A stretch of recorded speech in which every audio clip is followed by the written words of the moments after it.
তো আমি দেশেই বিভিন্ন জায়গায় ছিলাম। আমাকে একদিন কর্নেল সাহেব একজন ফোন করলেন, বললেন, sir how are you, we are here to protect you. তখন আমার সহকর্মীরা বলল, স্যার ওরা আপনার নাম্বার পেয়ে গেছে, আপনি এখান থেকে পালান, আমাদের আপনি ফোনটা দিয়ে দেন। এই ফোনের নাম্বার তারা পেয়ে গেছে। তারপর আমি বিভিন্ন জায়গায় পালিয়েছি।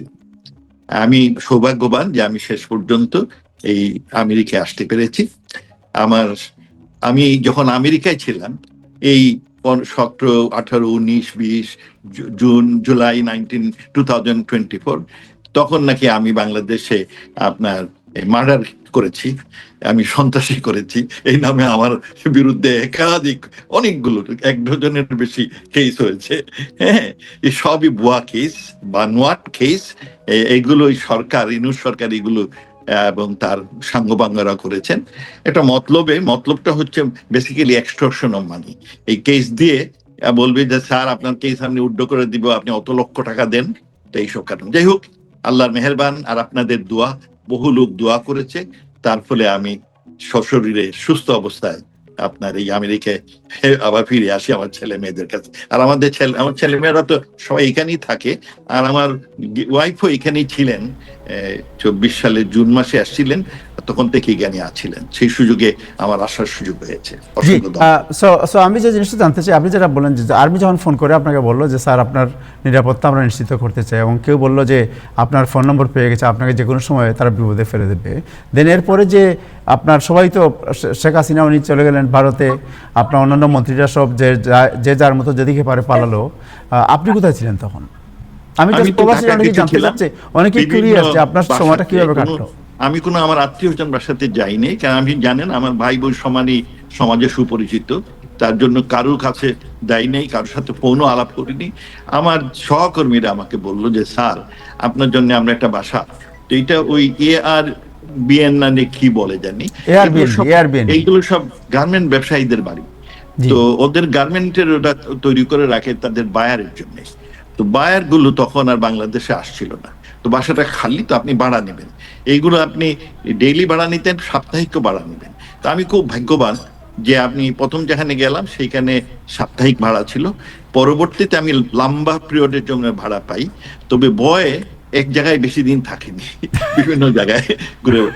খুব লাখ এই জন্যে যে কোনো বায়ার তখন আর দেশে আসছে না, তো না যা আসার ফলে এই সব ARBN এগুলো মোটামুটি খালি। আর এগুলো বেশ nicely, they kept it very nicely. আমি একজনের সাথে দেখা হলো, একজন মালিকের সাথে, উনি আমার সাথে দেখা করলেন। উনি আমাকে বললেন যে স্যার, আমি বললাম যে এত সুন্দর করে ঘর আপনারা কেউ থাকেন না? বললো না, এইগুলো তো আমাদের বায়ারদের জন্য করি, ওরা অনেক সময় ফ্যামিলি নিয়ে আসে, হোটেল গুলোর থেকে আমরা বাসা প্রেফার করে, আর এইখানে এই জন্য আমরা এটা সুন্দর করে, আপনি খুব কপারলি যে এখন আপনাকে আমরা সস্তায় দিতে পারতেছি, কারণ আমাদের কোনো কি ডিমান্ড নাই, বায়ারের ডিমান্ড নাই। সো দ্যাটস আপনি এরকম কয়টি ভাষা চেঞ্জ করেছিলেন? আমি এরকম 4-5টা করেছি, হ্যাঁ, এবং ফোন করেছি 6টা ফোন সেট চেঞ্জ করেছি কদিন পরে পরে ভয়ে, কারণ 6টা ফোন নাম্বার আপনি চেঞ্জ করেছেন? হ্যাঁ, কারণ চেঞ্জ করার পরে প্রথমটা আমার নামেই নিয়ে আসছিল, তারপরে ওটা আবার পেয়ে গেল আপনার ওই কারো ফেসবুকে ওইটা আমার নাম্বার থেকে হয়েছে সেইগুলো বললো। তারপরে আমরা আবার সতর্ক হলাম, তখন অন্যের নামে ফোনগুলো জোগাড় করা হলো। নাইটমেয়ার, এবং এইটা নিয়ে একটা সুন্দর ছবি হইতে পারে আর কি। কিরকম? আমার খুব দুঃখ এই জন্যে যে আমি স্বদেশে গেছি খুব শখ করে। আপনি জানেন যে আমি এখানে প্রায় 38 বছর ছিলাম এই আমেরিকাতেই, আর আমার ছেলে মেয়ে কেউ পছন্দ করেনি আমি দেশে যাই, কিন্তু আমি গেছিলাম যে বুড়ো বয়সের দেশে কিছু যদি করি ভালো, আর আমার যে রিটায়ারমেন্ট ওইটা দিয়ে চলে যাবে। এইখানে রিটায়ারমেন্ট থাকলেও তখন একটা অন্য কাজও করতে হবে, কারণ খরচের দেশে, আর দেশে আমার রিটায়ারমেন্ট ইজ এনাফ করে কমফোর্টেবল লাইফ, স্বামী সেই। কিন্তু সেই দেশে গিয়ে আমি আমার রাজনীতির সাথে সম্পৃক্ত হয়ে গেলাম, কারণ ওই আমার বড় ভাই সিদ্ধান্ত নিলেন যে উনি ইলেকশন বয়স হয়ে গেছে, উনি ইলেকশন করবেন না, আর আমি সেই জন্য মনোনয়ন পেয়ে ইলেকশনে জয়লাভ করে ফেলাম ওনাদের কারণে এবং দলের কারণে। এই আমি পড়লাম বেজায় মুশকিল। তারপর মাননীয় প্রধানমন্ত্রী আমাকে মন্ত্রী বানিয়ে ফেলেন, সবই কপাল গুনে এইগুলো সবই আপনার অ্যাক্সিডেন্টাল বলতে হবে। সো বিকজ আমি দেশের জন্য কাজ করি কোনো কিছু পাওয়ার জন্য না, আমি করি নিঃস্বার্থে দেশের মঙ্গলে, যে মানুষের, কারণ এই দেশ আমাকে বিনা পয়সায় পড়িয়েছে। আমি হাফে ডজন ডিগ্রি করেছি, মোটামুটি ভাবে সবগুলাই বিনা পয়সায়, বিদেশেও যখন পড়েছি বিভিন্ন রকম funding। এই জিনিসটা আমি জেনে নিচ্ছি, আপনি 6টা ফোন চেঞ্জ করলেন, রাইট? ইয়া, এন্ড দেন 6টা বাড়ি চেঞ্জ করছিলেন না, কয়টা বাড়ি চেঞ্জ করলেন? 4-5 আমাদের খেয়াল নাই, 4-5টা আচ্ছা, হবে। সো এই যে আর তার একটা থেকে বাড়ি বেশি থেকে আরেক হতে বাড়িতে যেতেন, এটা কি দিনে যেতেন না রাতে যেতেন? রাতে যেতাম। রাতে ওটা আবার যাওয়া একটা বেশ কি কালো গ্লাসের গাড়িতে, এবং অনেকে পাহারা দিত যখন বের হয়ে যাই, তার মধ্যে চেহারা ছবি চেঞ্জ করতে হলো, কারণ কেউ যদি দেখে ফেলে তাহলে আবার ঝামেলায় পড়ি কিনা, সেই জন্য চেহারা চেঞ্জ কিভাবে করলেন? মানে আপনি কি মুখোশ পরতেন? মুখোশ শেষ পড়ি নাই, কিন্তু যেমন ধরুন আপনার চুল ফেলে দিলাম, তারপরে এই পুরো দাড়ি টাড়ি বানালাম, এইসব অনেক পরিবর্তন, যাতে না লোকে চিনতে পারে আর কি। সো আপনার দেশ তো আপনার একটা অরাজকতার দেশ, ওটা তো দেশ না, তখন তো এটা একটা আপনার সন্ত্রাসী মবের দেশ। ওকে, সো আপনি কি তখন এই যে আপনার এই যে মানে এক বাসাতে আরেক বাসা, এটা মানে বিভিন্ন বাসায় থাকলেন আপনি, এটা কি খুব সুখকর ছিল আপনার জন্য? খাবার দাবার খুব সুখকর না, কারণ ওখানে তো শুধু অ্যারেঞ্জমেন্ট আছে তাদের সুন্দর বেচানা টিচানা, কিন্তু খাওয়া দাওয়া তো আপনাকে করতে হয়। তো সেইটা আবার খাওয়া দাওয়া, আমার যেমন এইখানে আমার মেয়ে, আমার ভাগ্নি, ওরা ওখান থেকে অর্ডার দেয়, ওই ঢাকায় আবার ডেলিভারি আছে, পিৎজার ডেলিভারি, তো ওদের ওখান থেকে নিউ ইয়র্ক থেকে অর্ডার দেয়, ওখানে আমার বাসায় পৌঁছায় দেয়। কিন্তু ওখানে তো দরজা খোলা তো খুব মুশকিল, কেউ যদি দেখে চিনে ফেলে, সেইখানে আবার ওই বিল্ডিং এর যারা থাকে কেয়ারটেকার, ওরা দেয় আর হেল্পফুল টু।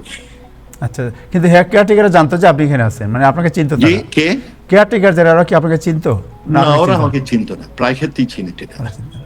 এইভাবে আত্মগোপনে কতদিন ছিলেন আপনি? প্রায় 2 মাস, 1 মাস, 8.5 মাস। 8 মাস সেখানে ছিলেন এইভাবে। সবচেয়ে এই যে দীর্ঘ প্রবাসে আত্মগোপনে আপনি ছিলেন, এর মধ্যে সবচেয়ে স্মৃতিকর আপনার বা আপনার দুঃসময় স্মৃতি কোনটি? মানে খুব বিব্রতকর স্মৃতি কিছু কাজও করেছি আমি। আমার একটা বই, আমি যখন পররাষ্ট্রমন্ত্রী হলাম, তা আমি খুঁজলাম বাংলাদেশের পররাষ্ট্র বিষয়ক কোনো বই আছে কিনা, টেক্সট বুক, কিন্তু কিছুই নাই। আমি তখন অনেক সহকর্মী, বিশেষ করে যারা এই পররাষ্ট্র মানে আগের প্রাক্তন রাষ্ট্রদূত ছিলেন কিংবা ডিপ্লোমেট ছিলেন, তাদের একটা অ্যাসোসিয়েশন আছে, তো অ্যাসোসিয়েশনকে আমি অ্যাপিল করলাম যে আপনারা যদি একটা বই লিখেন বাংলাদেশের আপনার ফরেন পলিসি বা A to Z, তাহলে আমি মন্ত্রী হিসাবে আপনাদের সহায়তা, পাবলিকেশন সহায়তা করবো। তারা এইটা কেউ লিখে আসতে পারেননি, তবে কয়েকজন 3-4 জন অ্যাম্বাসেডার, তারা একটা বের করলেন, হেমায়ত একটা উদ্যোগ নিয়ে বের করলো। তো ওইখানে 10-12টা আর্টিকেল। বাট আমি যেটা চাচ্ছিলাম যে এনিওয়ান ওই বই পড়লে যদি বুঝতে পারে বাংলাদেশের পররাষ্ট্র মন্ত্রণালয়ের পলিসি স্ট্র্যাটেজি কিভাবে কি হবে, এরকম হয়নি। আমি এটা যারা একাডেমিতে ছিলেন, পররাষ্ট্র একাডেমি, ফরেন সার্ভিস একাডেমি, তাদেরও বলেছি। আমি নিজে শুরু করলাম। আপনার সবচেয়ে দুঃসময় কোন সময় ছিল, যখন এই মানে বা খুব বিব্রতকর, খুব দুঃখজনক অভিজ্ঞতা কি ছিল আপনার? দুঃখ তো প্রতিদিনই, কারণ আমি বড় শখ করে দেশে গেছিলাম, হ্যাঁ শান্তিতে থাকবো, কিন্তু এটা অশান্তির দেশ হয়ে গেল। এটা প্রতি সেকেন্ডে দুশ্চিন্তায় ছিলাম যে এত লোকের কষ্ট হচ্ছে। আর আমেরিকা আমরা দেখেছি যে পুরনো বাড়িঘর সব আলামত থাকে। এই আমি যখন বস্টনে ছিলাম, কেনেডি সাহেবের যেখানে জন্ম হয়েছে, সেই বাড়ির কাহিনী, এটা মিউজিয়াম, কিন্তু আমাদের দেশে সব ভেঙে ফেলতেছে। এই 32 নম্বর ভেঙে ফেললো, প্রত্যেকের বাড়িঘর ভেঙে ফেলতে, প্রত্যেকের বাড়িতে একটা ঐতিহ্য আছে, মাজার ভেঙে ফেলতেছে, আপনার মন্দির ভেঙে, এতে কি? এইটা তো মন মানসিকতা বড় মানে খারাপ না মানুষের। আমার তো একবার মনে হলো আফগানিস্তানে ওই যে অশোকার মূর্তি টুর্তি ভেঙে ফেলেছিল, ওই ধরনের এক ভাব আসছে বাংলাদেশে। পেইনফুল টু মি, আতঙ্কে ছিলাম সবসময়, ভয়ে। এই বুঝে গেল কোথাও একটু সামনে অ্যাপার্টমেন্টের বিল্ডিং এর সামনে গাড়ি ঘোড়ার আওয়াজ হইলো, তখন ভয় পাইতাম, ভাইকে আল্লাহ কি হলো না কি। সো আপনার আরেকটা জিনিস জানতে চাই যে এই সময়ে আপনার যে বিপদের এই সময় ছিল, এই সময়ে আওয়ামী লীগের পক্ষ থেকে কেউ কি আপনার সাহায্যের হাত বাড়িয়েছিল? নো, কেউ আমি কোথায় আছি আমার কোনো খবরই তারা জানে না, আমিও কাউকে কন্ট্যাক্ট করি। আচ্ছা আচ্ছা। আর সরকারি তখনকার সরকারে যদিও সরকার ছিল খুব মানে হস্টাইল, কিন্তু এরপরে তো আপনি জানেন সরকারের বিভিন্ন গ্রুপ থাকে, তারা বিভিন্নভাবে হেল্প আমি করে। কাউকে আমি নিজেও কন্ট্যাক্ট করিনি, আর আমার সাথে যারা চাকরি করতেন তারা ভয়ে, তারা আমাকে জীবনে কোনোদিন দেখেছেন কিনা চিনেছেন সেইটাও তারা গুণা করে কোথাও বলার সাহস পান নাই, এত ভয় তারা পেয়েছেন। সবচেয়ে এখনো যারা আমার সাথে কাজ করেছিলেন তারা আমাকে এখন চেনেন টেনেন না, তাদের সাথে আমার কোনো সম্পর্ক নেই। সবচেয়ে বিস্ময়কর এবং বিব্রতকর স্মৃতি কি ছিল আপনার ওই সময়ে? সবচেয়ে মানে কষ্টকর স্মৃতি আপনার?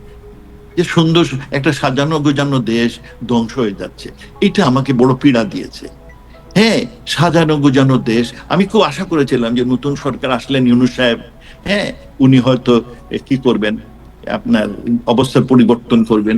আমি উনারকে একটা অ্যাডভাইসও দিয়েছি, আমার বন্ধু যারা ওনার অ্যাডভাইজার ছিল তারা আমাকে ফোন করেছিল অ্যাডভাইজার হওয়ার, তখন আমি আমার নিজের বাসায় ছিল, যে দোস্ত আমরা অ্যাডভাইজার হওয়ার জন্য রিকোয়েস্ট পেয়েছি এবং খুব ভালো।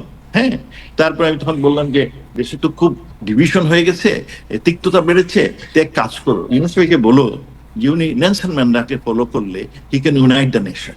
এই যে ওর যে টুথ কমিশনটা, ইট ওয়াজ এ ওয়ান্ডারফুল এই থিং বলে আমার মনে হয়, তুমি এইটা কাজ করো, তোমরা ওনাকে বলো। হ্যাঁ, যাই হোক, ইট ডিডন্ট ওয়ার্ক আউট। আমার খুব খারাপ লেগেছে যে আমি যার কাছে অনেক আশা করেছিলাম ভালো হবে কিছু, সরকার তো পরিবর্তন হবে কিন্তু অস্বাভাবিক পরিবর্তন তো আমি চাই নাই, স্বাভাবিক পরিবর্তন হলে I would be very happy.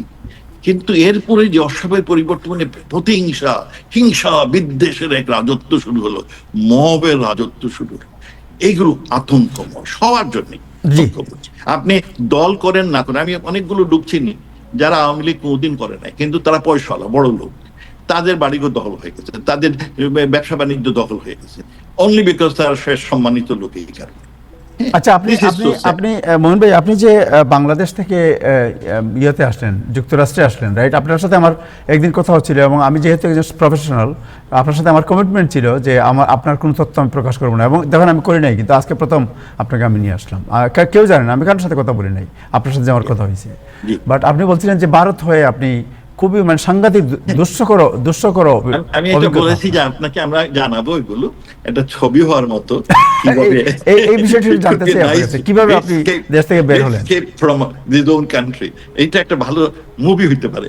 হ্যাঁ, এটা আমি আর ডিটেল বলতে চাই না, কারণ এখনো অনেক লোক বোধহয় আনাগোনা করেন, এবং এইটা একটা বেশ ভালো ব্যবসাও কিছু লোকের।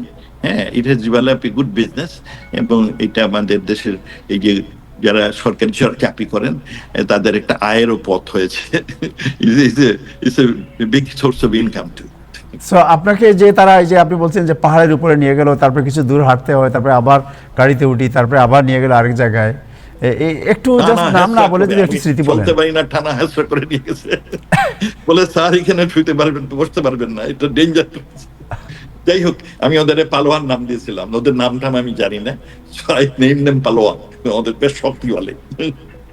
যাই হোক, এটা ইজ এ ডিফারেন্ট স্টোরি, এটা কোনো একদিন বলা যাবে। জি, আচ্ছা। সো আপনাকে জানতে চাই যে আপনি তো ধরেন যখন বাংলাদেশে আন্দোলন চলছিল শেখ হাসিনার বিরুদ্ধে বা তৎকালীন সরকারের বিরুদ্ধে, আপনি তখন আমাদের সর্বশেষ একটি সাক্ষাৎকার দিয়েছিলেন টাইম টেলিভিশনে, এবং বলেছিলেন যে আমাদেরও অনেক ভুলভ্রান্তি আছে, এগুলো আমাদেরও কিছু ইয়ে আছে। বাট আপনি আজকের এই দিনে আপনাকে যদি প্রশ্ন করি